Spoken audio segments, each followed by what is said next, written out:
Hello दोस्तों, हम में से ज़्यादातर लोग यही चाहते हैं कि हम अपने पैसे को ऐसी जगह इन्वेस्ट करें जहां हमारा पैसा तेज़ी से ग्रो हो सके और कुछ समय बाद हमें अच्छा रिटर्न दे सके। लेकिन सबसे बड़ी प्रॉब्लम यहीं पर क्रिएट हो जाती है और हम कंफ्यूज होने लगते हैं कि हम अपना पैसा कहाँ इन्वेस्ट करें और हमें समझ में नहीं आता कि आखिर इन्वेस्टमेंट का बेस्ट ऑप्शन क्या है। तो आज की इस वीडियो में हम यही समझने वाले हैं, यदि आप अभी यंग एज में हैं और आपकी उम्र 20 से 25 के बीच है और आपकी सैलरी 10 से 15 हज़ार रुपये है, तो यह वीडियो आपके लिए बहुत ही ज़्यादा इंपॉर्टेंट होने वाला है और आपकी लाइफ और फ्यूचर को बदल के रख देगा। इसलिए वीडियो को लास्ट तक जरूर देखिएगा। चलिए आगे बढ़ते हैं अपने टॉपिक की ओर। आगे बढ़ने से पहले अगर आपने हमारे चैनल को सब्सक्राइब नहीं किया है तो सब्सक्राइब का बटन दबा दीजिए और बेल आइकन को प्रेस करना मत भूलिएगा। दोस्तों, यदि आप शॉर्ट टर्म यानी कि 1 साल में अमीर बनना चाहते हैं तो ये वीडियो मत देखिए, क्योंकि ये वीडियो उन्हीं के लिए है जो कि लॉन्ग टर्म में अपनी वेल्थ बनाना चाहते हैं। क्योंकि शॉर्ट टर्म में कोई भी व्यक्ति अमीर नहीं बन पाता। जब भी हम पहली बार इन्वेस्टमेंट करते हैं या फिर इन्वेस्टमेंट स्टार्ट करना चाहते हैं तो हम बहुत कंफ्यूज रहते हैं और इन्वेस्टमेंट में बेस्ट ऑप्शन को फाइंड करते हैं। तो ऐसे में एक सबसे अच्छा इन्वेस्टमेंट ऑप्शन निकल कर आता है SIP, systematic investment plan. Finance sector के बड़े बड़े दिग्गज और फाइनेंशियल एडवाइजर इसी ऑप्शन की सलाह देते हैं। पूरे स्टॉक मार्केट में SIP एक ऐसा ही तरीका है जो कि हमें बहुत कम रिस्क के साथ बहुत अच्छा रिटर्न दे सकता है। दोस्तों, SIP का सबसे बड़ा बेनिफिट यह है कि इसमें आप बहुत ही कम से इन्वेस्टमेंट स्टार्ट कर सकते हैं, मतलब कि 100 रुपये से 500 से भी स्टार्ट कर सकते हैं। और इसके लिए आपको स्टॉक मार्केट और इन्वेस्टमेंट या फिर फाइनेंस संबंधित कोई भी नॉलेज की ज़रूरत नहीं होती है।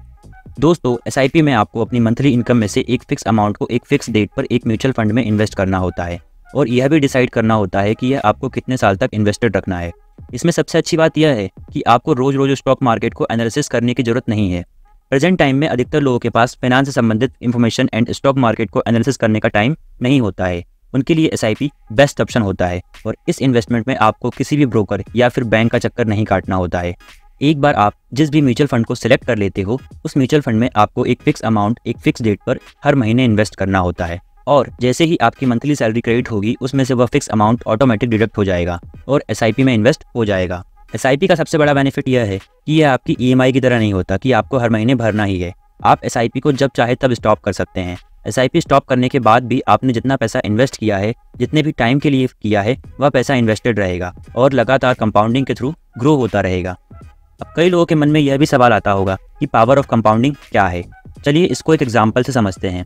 वैसे तो यह एग्जाम्पल मैं अपनी और भी वीडियो में बता चुका हूँ, लेकिन कंपाउंडिंग इस वीडियो का एक टॉपिक है तो हम फिर से समझते हैं। तो फिर इसे एक एग्जाम्पल से समझ लेते हैं। अब मान लेते हैं कि आपके पास 2 ऑप्शन है। पहले ऑप्शन में आपको एक साथ 1 करोड़ रुपए नगद दिया जाएगा और दूसरे ऑप्शन में आपको हर दिन 1 रुपये डबल करके दिया जाएगा। मतलब कि पहले दिन 1 रुपये, दूसरे दिन 2 रुपये, तीसरे दिन 4 रुपये और चौथे दिन 8 रुपये। इस तरीके से 30 दिन तक दिया जाएगा।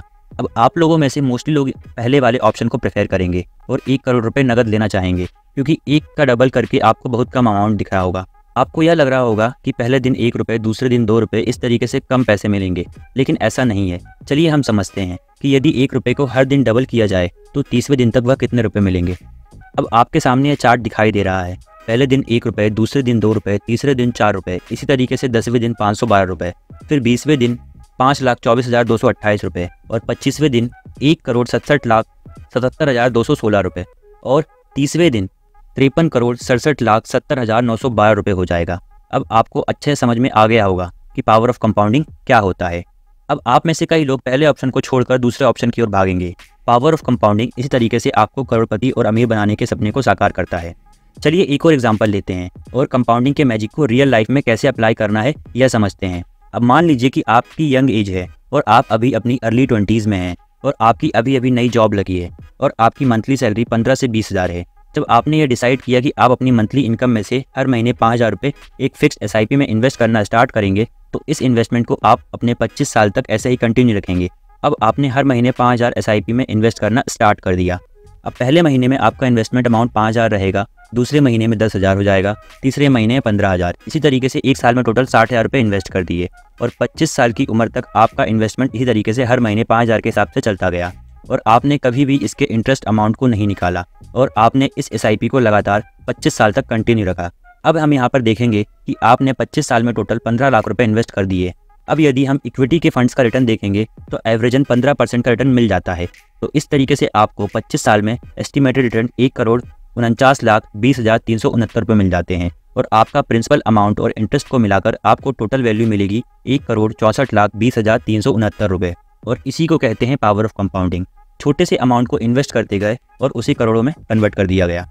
दोस्तों, आज के समय में यह जरूरी नहीं कि आपके पास बहुत सारा पैसा हो या फिर आपके पास एक बहुत बड़ा बिजनेस हो तभी आप करोड़पति बन सकते हो। आप एक छोटी सी नौकरी और साधारण सी इनकम से भी अमीर बन सकते हैं। इसके लिए बस शर्त इतनी है कि आपको लगातार बिना रुके इन्वेस्टमेंट करते रहना है लॉन्ग टर्म के लिए। आप जितना जल्दी और जितनी कम उम्र में इन्वेस्टमेंट स्टार्ट करते हैं, आपको कंपाउंडिंग का बेनिफिट उतना ज़्यादा देखने को मिलेगा। वापस आते हैं अपने टॉपिक पर, SIP पर।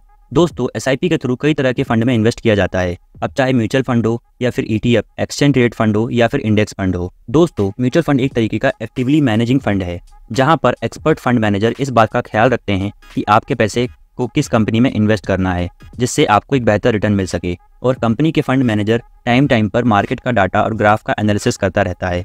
इन सभी प्रक्रिया के बदले वह आपसे नॉर्मल सी फीस चार्ज करता है, जिसे कि एक्सपेंस रेशियो के नाम से जाना जाता है।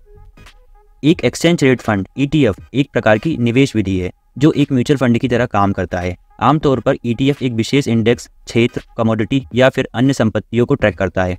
लेकिन म्यूचुअल फंड के विपरीत ETF को स्टॉक एक्सचेंज पर उसी तरह खरीदा या बेचा जा सकता है जैसे दूसरे स्टॉक को खरीदा या बेचा जाता है। मतलब कि यदि आपको ETF खरीदना है तो जैसे आप स्टॉक खरीदते हो ठीक उसी तरीके से ETF भी खरीद सकते हो, लेकिन म्यूचुअल फंड में इन्वेस्ट करने का प्रोसेस अलग होता है। अब दूसरी तरफ इंडेक्स फंड एक पैसिवली मैनेजिंग फंड है, जहां पर एक्सपर्ट्स आपके पैसे को एक बार इन्वेस्ट करके छोड़ देते हैं। इंडेक्स फंड एक ऐसा फंड है जहां पर मार्केट की टॉप कंपनियों को मिलाकर बनाया जाता है। और हमारे देश में दो तरीके के स्टॉक एक्सचेंज हैं, एक है NSE नेशनल स्टॉक एक्सचेंज और दूसरा है BSE बॉम्बे स्टॉक एक्सचेंज। अब इन्हीं दोनों स्टॉक एक्सचेंज के द्वारा हमारा स्टॉक मार्केट ऑपरेट किया जाता है। NSE की टॉप 50 कंपनी को मिलाकर एक इंडेक्स फंड तैयार किया जाता है, जिसे कि हम सभी निफ्टी 50 के नाम से जानते हैं। और ठीक इसी तरीके से BSE की टॉप 30 कंपनी को मिलाकर एक इंडेक्स फंड तैयार किया जाता है, जिसे हम सेंसेक्स के नाम से जानते हैं। यही वह फंड है जिसके ग्राफ को देखकर हम स्टॉक मार्केट के बिहेवियर को पता लगाते हैं। निफ्टी और सेंसेक्स का ग्राफ यदि ऊपर जा रहा है तो इसका मतलब है कि मार्केट ऊपर जा रहा है, और यदि इनका ग्राफ नीचे जा रहा है तो इसका मतलब है कि मार्केट गिर रही है। दोस्तों, यदि रिटर्न की बात की जाए तो म्यूचुअल फंड और इंडेक्स फंड में 15 से 20% का एवरेज रिटर्न देखने को मिल जाता है। अब SIP पर मिलने वाला रिटर्न कितना होगा यह डिपेंड करता है इन बातों पर। सबसे पहली बात यह है कि आपने कितना अमाउंट इन्वेस्ट करना स्टार्ट किया। दूसरी बात यह है कि आप उस अमाउंट को कितने सालों तक इन्वेस्ट करते हैं। और तीसरी बात यह है कि उस अमाउंट को आपने कहाँ पर इन्वेस्ट किया या फिर किस म्यूचुअल फंड में इन्वेस्ट किया। SIP को हम 500 रुपये महीना से भी स्टार्ट कर सकते हैं, लेकिन पेशेंस की कमी होने के कारण लोग SIP स्टार्ट तो कर लेते हैं लेकिन 5 साल के अंदर बंद भी कर देते हैं, जिसके कारण उन्हें उनकी मर्जी के मुताबिक रिटर्न नहीं मिल पाता है।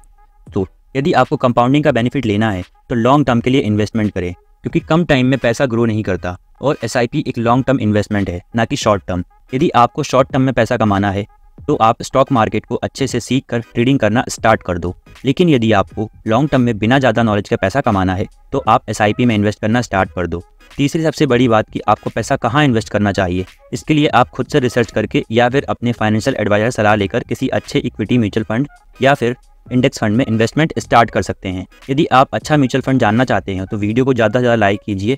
मैं अपनी अगली वीडियो में अच्छे SIP प्लान्स और म्यूचुअल फंड के बारे में बताऊंगा, जिसमें कि मैंने खुद ने भी इन्वेस्टमेंट स्टार्ट की है।